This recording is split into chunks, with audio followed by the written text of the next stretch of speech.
but at the same time also gotten very important ideas that have come from the grassroots that are going to help us to improve our service delivery to the public. We have also had opportunity to listen to the security teams that we work together, from the assistant chief to the OCSs, and we think that this engagement is extremely important for us, even as we build teamwork among ourselves as sectors in the actors in the security sector. Baringo is largely a very peaceful county, just like I say the same in Elgeyo Marakwet County. I know that incidences that happen in Baringo in a few corners are extrapolated sometimes, and many people believe or assume that every part of Baringo is in problems. I want to assure investors, tourists, that Baringo continues to be a very important destination with very different products, fantastic sceneries, lakes, rivers, hills, and we have birds and wildlife from Rimoy all the way to Lake Baringo, from Barwesa here to Lake Baringo to the other side of Lake Bogoria, and we continue to encourage many people to visit this county, a beautiful county. We have security incidents. The most prevalent security concerns of Baringo is banditry, just like Elgeyo Marakwet and the other parts of West Pokot, Turkana, Samburu. This Kerio Valley has continued to witness incidences of cattle rustling and sometimes killing of residents in the process of these raids. And this place was kind of a war zone in 2021, 22, actually 23. And a lot has been done since His Excellency the President has come to office, and the leaders who have been in office, led by the Deputy President, who was the Cabinet Secretary in this office, have done a lot of work. The security teams have done also a fantastic job in this county. And I want to tell you that just like other parts of Kerio Valley region, we have been able to pacify many places, including in this Baringo. The border of Baringo with Elgeyo Marakwet is now pacified.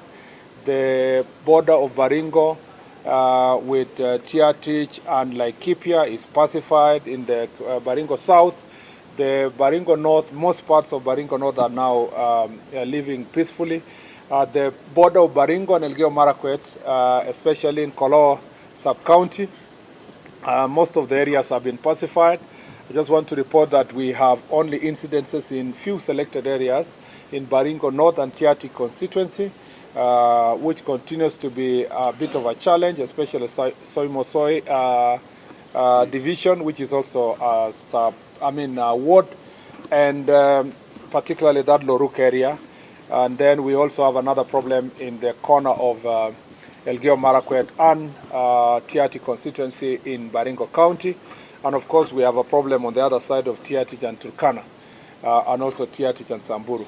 So we continue witnessing few incidences of cattle rustling or banditry, where livestock is stolen and sometimes citizens are attacked. I want to thank the Operation Malisa Walivu for the work that has been done here and that we continue to do. In a number of incidences where livestock have been stolen, there has been tremendous recovery, including 2 weeks ago, and this is really very commendable. We have also reduced significant instances of loss of life, and this is also very commendable, except for situations where through operation bandits are eliminated in the process of exchange of fire with police officers. I want to say that we witnessed a very ugly incident early this year where, also other criminals were moving their acts to the highway, and there was an incident or two that sort of highway robbery that was interlinked with also banditry. And I'm very happy that with the operation, I came here, we had a meeting with the security teams in Loruk, and I'm very happy for the work they have done. We have since turned around that situation, and now the highways are peaceful with highway patrol police who require also greater support. We are trying to support them with more vehicles so that they can continue patrolling these road boundary fights. And these boundary issues have been there. You know, land fights have been there for a very long time. So they keep manifesting itself in different ways. Sometimes as banditry, but sometimes as an outright conflict on land issues. So there is a perennial land conflict around the Oruk area and around the border of Baringo North and Baringo and Tiati constituency. And that, continues to pose a challenge, just the same way Tiati and Turkana East and Turkana County, and towards Samburu and towards also the question of Baringo South. I want to say this, that I encourage leaders in Baringo County to appreciate that Baringo County is one county in the first place. One county. Land issues within Baringo should really not become an issue. This constituency and the other constituency, that is still Baringo County. In fact, we have administrative units in other counties in this region where there is an overlap. For example, you just go to Elgeyo Marakwet here, Kerio Valley sub-county is both Marakwet East and West. So it shouldn't really create all these problems. What we need to do is to do a proper land demarcation so that once everybody has their title, it does not matter whether that resident is a Tugen or a Pokot and is living in Tiatich or lives in Baringo North. It will not matter because it is a titled citizen of Baringo County and Kenya. And therefore, where you find yourself administratively should not be an issue. The biggest issue here is that the fight over resources, pasture, water, is actually driven by the fact that we don't have clarity on titles. And there is a titling program that is going on, and we will continue supporting it from the security sector. We will also support our brothers and sisters in the lands sector, working together with the counties to make sure that everybody is given their own title. Once they have their title, whether they will be in Baringo North or Baringo or Tiati, doesn't matter. They will all be in Kenya, and that person will have sanctity of title, and their property and land will be protected. As you know, the president, when he came to office, ordered that we must work hard to make sure that the schools that have been closed, students can go back. I'm happy to report that many of those, nearly all of them actually, have had 100% return, even though we cannot say 100% normalcy because they require facilities that are going to help the students. We are still working hard to see how best we can establish some boarding schools that are joined, that have children from all communities studying together. Resources permitting, as you have seen, there is a debate about resources in the Ministry of Education. There is only so far you can go. And I think it's important to ask well-wishers and other development partners to partner with us, and working also with NGCDF to build good schools that are going to be boarding schools that are going to hold students in this region and help them work together. KDF has done its part. The security teams have done their part. We are going to continue working together to upscale this process. I need to say that the constituency that is giving us big security problems here is Tiati constituency. And it's not by accident. It's the reality that Tiati constituency is one of the most marginalized constituencies. The biggest problem there is that there are no schools, no roads, no health facilities, no everything, you know. The concentration of development is along one belt, along the urban areas, Chemalingot, here in Tangul Bay. And so there is need to open up the interior part of Tiatich. We have agreed from the security sector that we are going to establish, and I announced last time, that we are going to establish another seven police stations. I am going to be announcing today that 4 must be built in the next 4 months. By December, we must have new 4 police stations, and not police posts, police stations that are going to be inside Tiati constituency. Places, for example, as I've said, Silale Ward has only 1 secondary school, you know, and doesn't have any police station. I think it doesn't have a police station at all. An entire ward doesn't have a police station. You have a number. Even Tirioko needs another police station. So I have said, of the 7 police stations that I said they must be built immediately, I want to see 4 being built by December. I've given myself a deadline of December to come back, and we have OCS and police station and so forth. We want government to be present where there is a problem than to come and create a buffer between two constituencies. We want presence of government inside. On the security roads, we have had very clear consultation with the Minister of Roads, and again, we'll be rolling out some of these security roads, very good maram roads with good bridges that will enable us to have access inside there. The people also are still demanding proper network coverage in these areas, especially our security officers. Again, we will be working together with Communication Authority of Kenya through Universal Fund to support the network providers to see even where they cannot make money from it, they help us to install these communication gadgets for purpose of access in that place.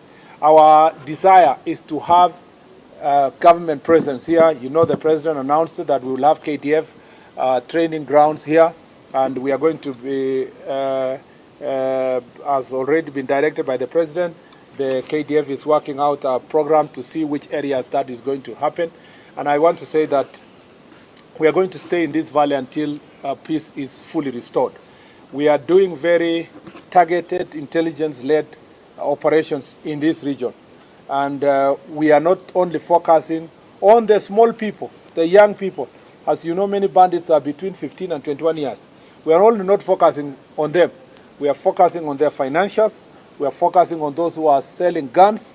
We are focusing on those who are selling ammunition.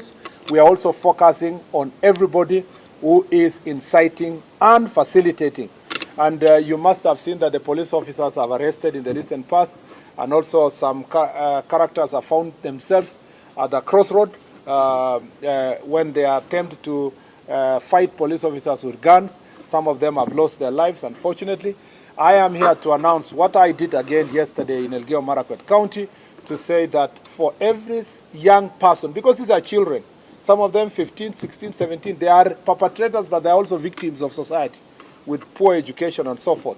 We are giving them this assurance that if they surrender their guns and leave banditry, the government of Kenya is going to find resources working together with its agencies, including NGCDF, to get them scholarships to go to technical colleges.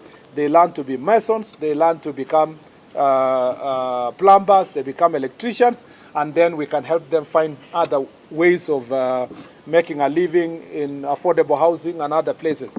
We want to extend this olive branch to our young people instead of fighting police officers, because we are going to be ruthless. In the next 2-3 months, we are going to be very, very ruthless.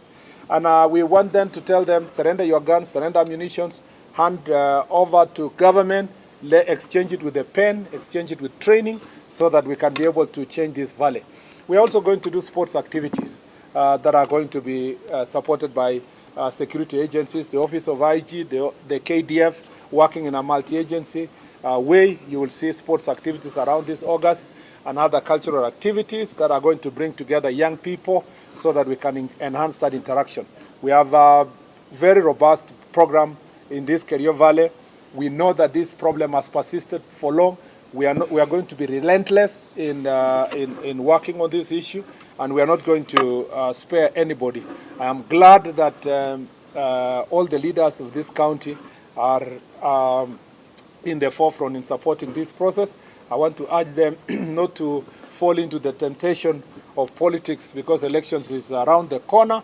In the next 2 years, as we do campaigns and so forth, I want to urge them not to fall into the temptation of cheap politics, of inciting citizens to fight themselves or to engage in acts of banditry, because that will be retrogressive. And also because we are going to be very, very, very ruthless. We are not going to exchange lives of our people for political gain. I want to just assure, these are my friends. These are elected leaders. We were elected together, so I know them. And being my friends, I have told them, on certain terms that the president has given us marching orders. We are not going to compromise on the question of security. We also want to do something about identification of people in Baringo. You have about 161,000 people in Baringo County who are of adult age, above 18, and they don't have any ID. They do not enjoy share. They don't enjoy any government services that are supposed to be enjoyed by people. Even their children cannot get birth certificates. They are not, recognized in any form. And these people are losing a lot because they are not identified. You will be seeing when I launch this mobile registration live capture system that will work with county government and the national government to see, and all the leaders here, to see how to mobilize our people to get identity cards. Tiatich is the most notorious constituency with about 40-something thousand people, almost 45,000 people who do not have ID. That is calamitous. That is actually a disaster. You have people who are 70 years and they've never seen an ID. That is gross marginalization. That person cannot get any government services, or perhaps they don't need it because there is no government services in the first place, presence of government inside there. So we want to work towards registering them, but also ensuring that we provide government services and government presence in that place. I have become very detailed on that issue because it's the most important issue in this county and this region. Other than that, we still have problem of proliferation of illicit alcohol here, drugs, some of which adulterated ethanol that is being sold in this place. The security officers have done their part, but we need to up our game. I have said in the past, and I repeat, that there is no way alcohol can be sold in any place and drugs can be sold in any place without the knowledge of the chief, assistant chief, and the OCS. And we're going to become very firm on the police officers who are condoning this very unacceptable behavior. Other issues that are necessary and good for security in this area shall be discussed in the Jukwaa Usalama. I thank you very much for listening to us, and I want now to take only 3 questions, then we go. Let me take from Chepsoi, Ruto, Flora, and lastly you. And then I saw somebody else, there was said that race is that. You will share, okay. Now let's start with Chepsoi.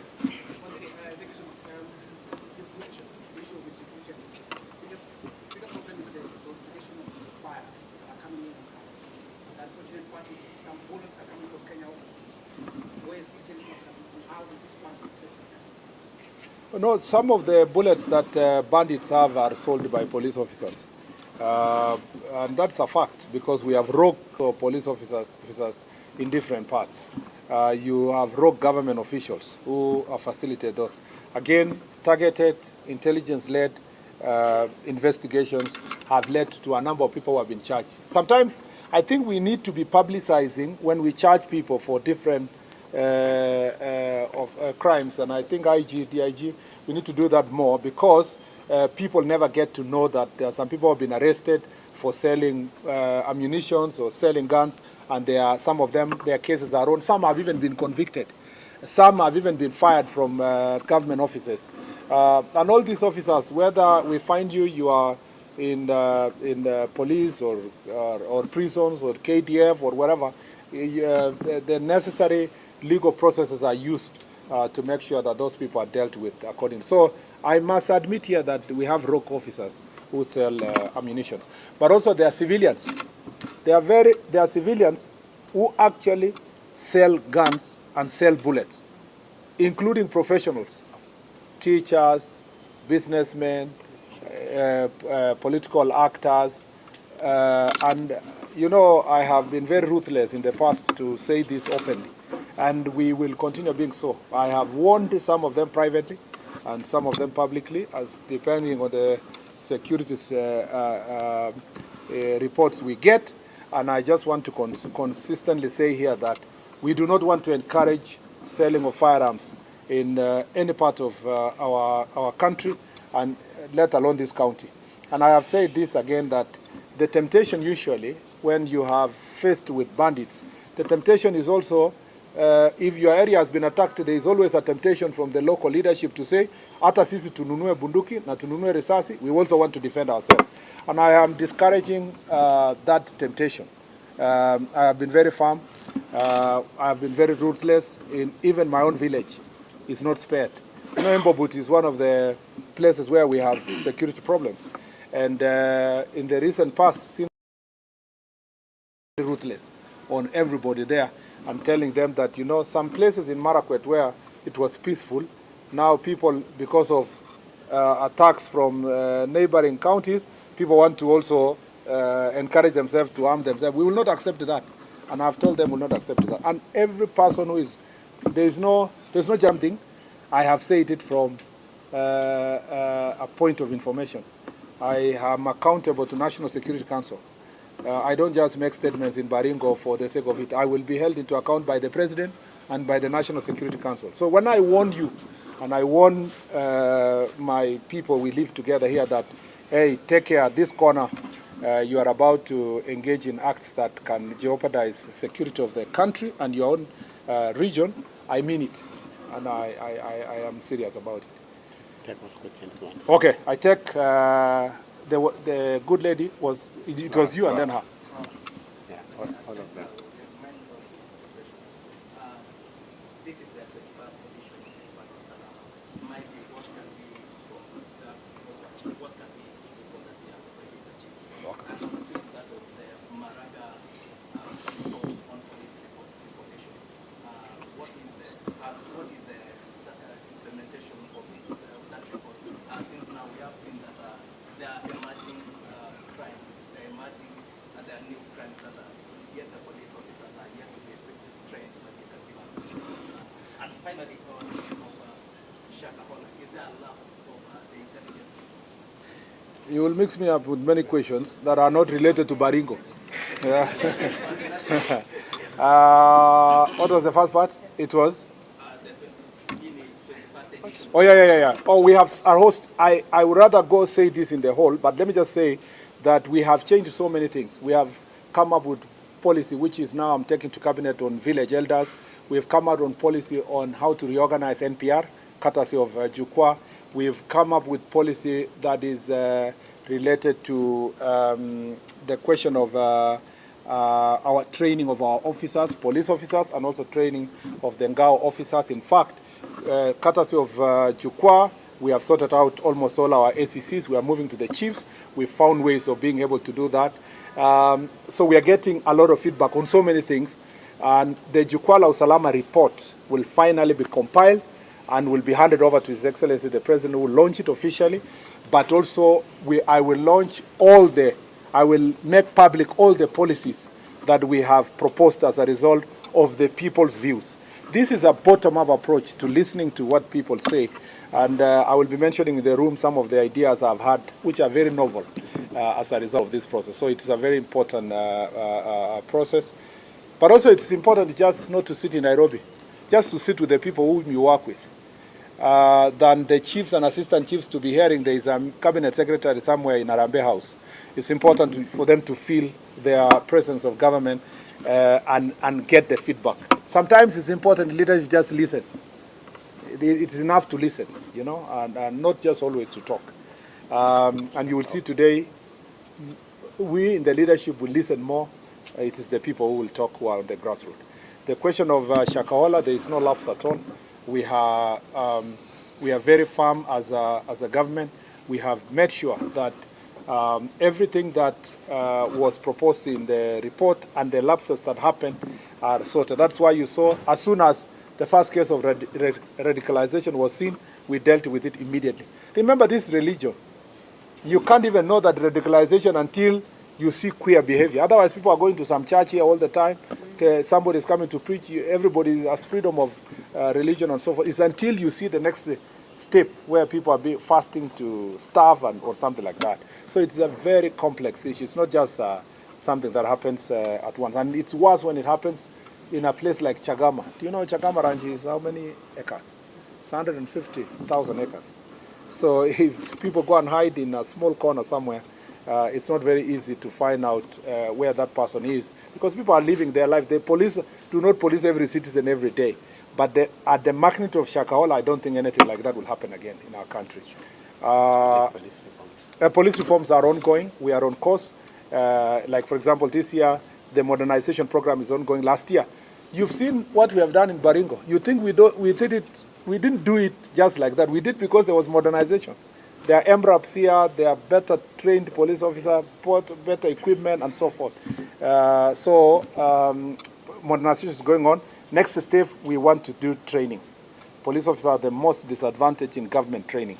We will move to the training level and so forth and so forth. And then we are doing a recruitment in the next few weeks that will involve getting another 10,000 police officers. That will increase the strength and help us to combat crime and also fill the gaps that have been there for 3 years through national attrition, retirement, and so forth. Yes, madam.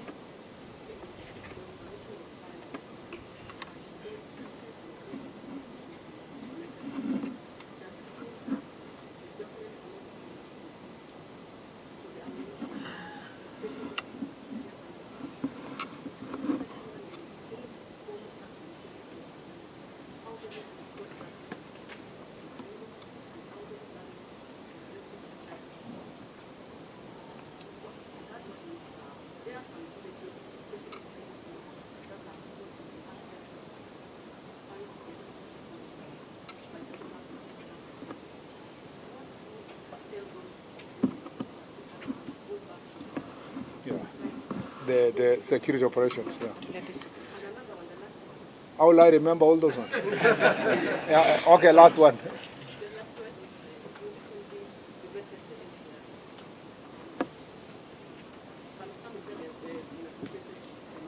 Yeah.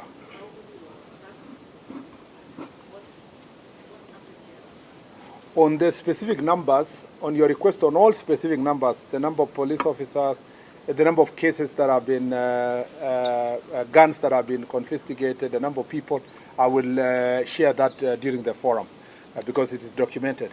And then the NPR vetting is almost complete, and the training will have in this financial year. We were waiting to cross to the new financial year to get the resources. In the next 1 month, they will all go back for training. The ones we have recruited afresh, and the ones we have vetted afresh, the recruitment will fill the place where those we have discharged were occupying. Those who have committed acts of criminality, you know, some of them we have charged them. Somewhere we don't have enough evidence to charge them, but we know from an intelligence report we just discharge them, and then we replace them with new NPR. We also want to, as I told you, part of the policy that we changed because of Jukwaa Usalama is the NPR policy. So we want to attach all NPR officers to a police post, a police station, or the next police camp, so that there is a greater level of accountability on their part. What else were you asking? Yes. Let me ask you, if police officer with that big MRAP today go to fight with bandits, yeah, and they are discharging many, 1,000 or hundreds of bullets, how will you account for that? No, I'm just saying, how will you account for that? Yeah, the thing is, if you have a rogue officer, they will always find a way of accounting for it. They'll tell you, today we went for operation, we used 1,000 ammunitions, and maybe they used 50. Then they sell 950. I'm just saying as an example. It's not like we have found such a... And we need to be frank as citizens, otherwise we'll be lying to each other. So if you get a rogue police officer, they have a way to get away, because that's a bush. Somebody has been fighting the whole day. You don't know how many bullets he has used. So the thing is always to use intelligence-led reports to get the ones who are rogue. And the citizens will tell us. They'll tell you, niko na pesa kidogo, kuna kaofisa anataka kuniletea kitu. And that information will come from community. And a lot of it, where it has come from community, we have had to take disciplinary and legal action against the police officers. Yeah, and then we need community policing, we need cooperation, we need all these people to work with us to sort out this issue. Last one. Oh yeah, the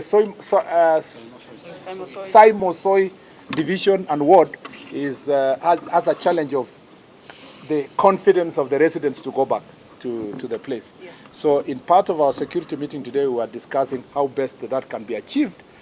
Maybe we need to create a clear buffer, declare some of that areas to be disturbed and clear buffer, then people can know. Maybe we need to improve police station presence there instead of just operation team. There is something we need to do. Then we can now engage the community and tell them with all confidence, go back to your to your home. But one of the things that is giving us problem around Soy Mosoy also is this titling issue. Yeah, if we succeeded, you know how vast it is. If we are able to succeed, everybody to get their title, it will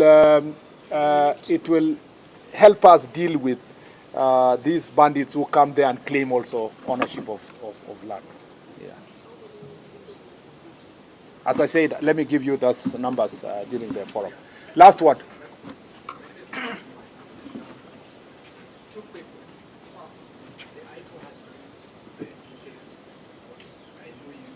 Yes, yes.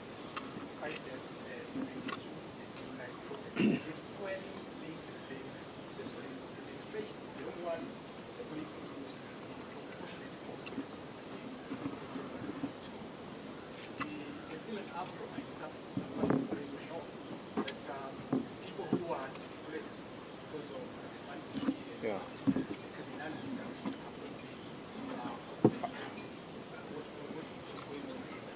Well, let me say that the government doesn't compensate its own citizens for criminal acts perpetuated by citizens.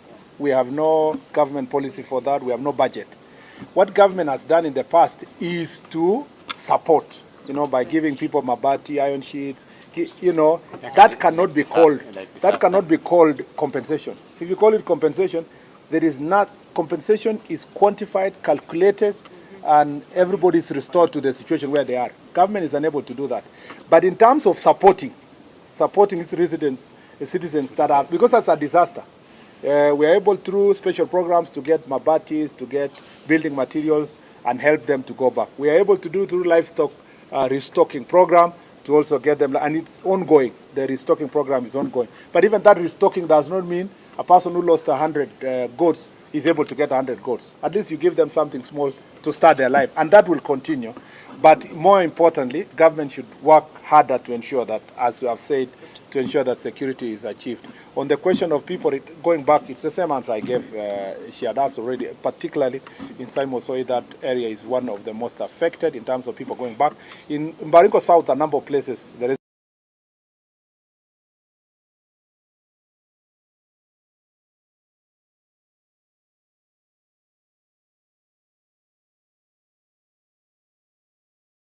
on the question of IPOA. IPOA has constitutional responsibility to investigate and bring to book police officers who have misused the authority. From our part, and I gave a clear policy direction to the IG that police officers also have a right to use their ammunition to defend themselves and to defend the life of others. We also need to know that these people were carrying petrol bombs and carrying and stealing guns and burning courts and burning police stations. These are not ordinary citizens. So IPOA should call them out, because the people who are mobilized to come to burn a police station, steal a gun, burn guns, cannot be equated to peaceful protesters. You cannot therefore say there was a disappropriate use of force, because you have not measured the force of the petrol that was used to burn Kikuyu police station, for example, or Olkalau police station, for you to know. You haven't even said something about the remandees, was it remandees or suspects that were in police station in Olkalau, where they were burned to death by these people. So you can't call them protesters, and you can't really quantify now to say that the police used this proportionate force until you do proper investigation. I encourage, because IPOA still is within our sector, I encourage IPOA to become very careful with their statements they issue, because the investigative responsibility is in their own hands, because then they are likely to jeopardize their own investigations. If they pass judgment before they do the investigations, then Kenyans will ask, where is your file that indicts any police officer specifically? And this is specific to a police officer. We have also said, in the situation that the police officers were operating, in my policy directions, all those police officers must be given legal representation, just in case they are going to be called to answer, because they were not doing that on their own. They were doing it on behalf of the people of Kenya, protecting their lives and their property. So whereas we will not cover up for someone who committed heinous acts, we will also not abandon our police officers who are protecting our nation. Let me say this also. It is very interesting that everybody who is complaining about everyone who died, everyone is saying, my child was in the shop, they were buying scratch card, they were doing this, they were doing... So I'm asking myself, these people who banned police stations, people who banned shops, they banned the court, who are these people and where are they? Everybody who we have arrested and charged, every human rights person, Law Society of Kenya, are coming to defend them. So I'm asking, who will defend these people whose properties have been banned? Who will defend the court? Who will defend the police station? Who will defend the police officers? So I think it is time as a country we have honest conversation and we avoid accountability on the part of police only without accountability on the part of the criminals. Seth, did you have any question? That's the same. What we do, we cannot exhaust every question now. We will do it in Jukwaa la Usalama. Thank you very much. Asante sana.